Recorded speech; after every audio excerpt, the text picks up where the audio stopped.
Hey, we are back live on the floor. Right now we are with we're with M4MM and also Project Clean Slate, and Lakeisha, who's going to tell you a bit more about the expungement program that's going on tomorrow. Hello, thank you so much. I'm so happy to be part of kind of content and your wonderfulness and coming to interview us on the floor here. Yes, we are live. We are here at CWCBExpo, and I'm Lakeisha Camise. I am the program manager and director for Project Clean Slate, which is a part of Minorities for Medical Marijuana. And let me tell you about this great program. This is that program that really goes back there and picks up those folks that are lost in this cannabis industry that have been forgotten about. I wouldn't say discarded, but definitely disregarded, right?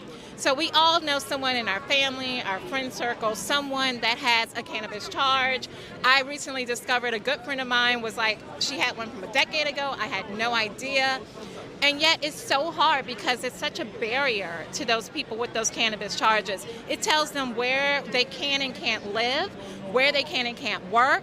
And so it's following them through life. Every time they go somewhere and there's a background check, there's that nervousness, that anxiety.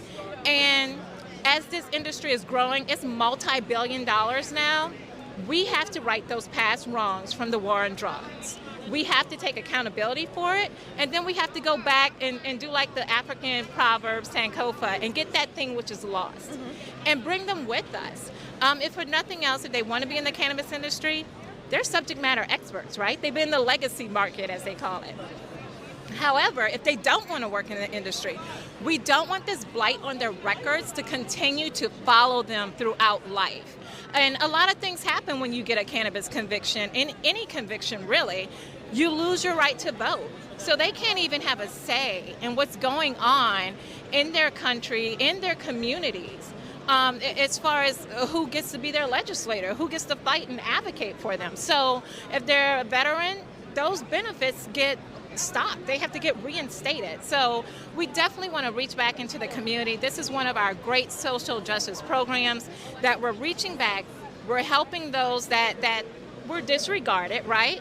And we're just proud that we're able, through our partners like Hawthorne, as well as other wonderful sponsors that we've had through Curaleaf and Trueleaf, they are the ones who actually are in this fight with us for social justice. They help fund the filing of those petitions. If a jurisdiction say we have to get fingerprints or notaries done or what have you, and they foot the bill for that. And then I have to give a huge shout out to all my comrades in law, all these New York lawyers that are here that are going to help us. They're going to be there on site. We have an expungement clinic tomorrow from 10 a.m. to 3 p.m. and they're going to help you, talk to you about your case. They're going to talk about what your charges are and explain them to you. And guess what? All of this is free for anyone who comes through the clinic. If they register online and they hit that link on our website, which is www.projectcleanslate.org, they can get a free pass to come to the expo floor as well. So we are just giving out freebies all throughout, but we're doing it with a purpose. We want to reach out to those folks.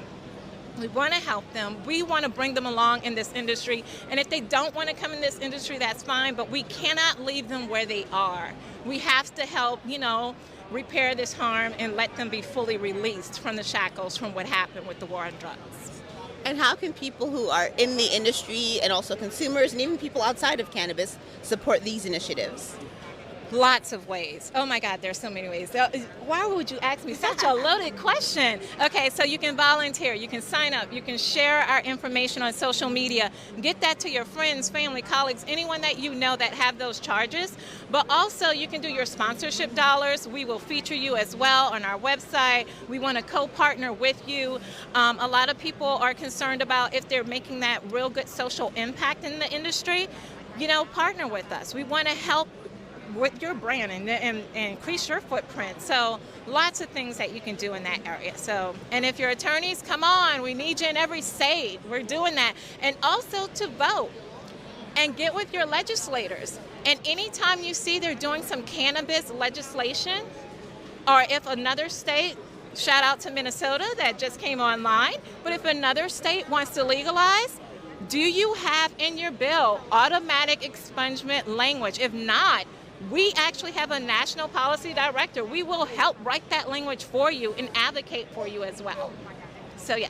No, and I asked that question because there are lots of people who have questions about how they can help Right. and what kind of impact they can make. So giving your dollars, lending your voice, if you, again, are a lawyer, your experience, a little bit goes a long way. Right. Great. Thank you. Yes. And thank you so much for joining us today on the floor. We look forward to seeing everything that M4MM has to offer, and also Project Clean Slate. Again, there's an expungement clinic tomorrow. You can go to the CWCBExpo website to find out more. Thank you for joining us on the floor. Stay tuned for more.